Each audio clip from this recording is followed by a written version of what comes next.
It's Monday, and welcome to our very first edition of Iran Daily Newsfeed. I'm your host, Kate, and thank you so much for joining us today. Now, let us have a look at Iran. As many as thousands of new patients are being identified in Iran, with the vast majority of them taken to hospitals for medical care, the nation records high daily number of COVID-19 deaths since the beginning of the outbreak. The real rate of fatalities, however, are much higher than the statistics announced by the government. Mismanagement and companies' prohibition on procuring US and UK produced vaccines, lack of mismanagement, and transparency are deteriorating the already dire impact of the Chinese origin virus. The Islamic Judiciary spokesman in Iran has declared on the 25th of September 2021 that everyone accused of Iran's billion petrochemical fraud case were sentenced to prison terms, lashes, and fines. According to the news, the Islamic court sentenced each individual to 20 years in prison, 74 lashes, permanent deprivation of any official job, and fines the amount of money earned through criminal activities. The name of the godmother of exporting journalists and agents backed by the Iranian regime, Marjan Sheikh al-Islami Al-Agha, the chief executive of Denny's and Hetra company, was also mentioned among the defendants.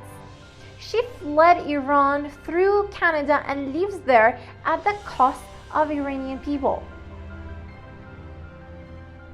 As the ominous alliance of Islamists and communists took power in Iran in 1979, since then, thousands of Iranian and dissidents were jailed, tortured, or hanged for their political views or converting or practicing their religious beliefs.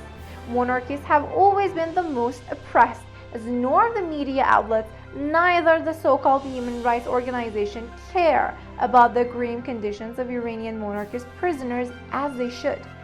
There are dozens of monarchists who have been jailed in Iran for their protests over the regime of Ayatollahs calling for regime change in Iran.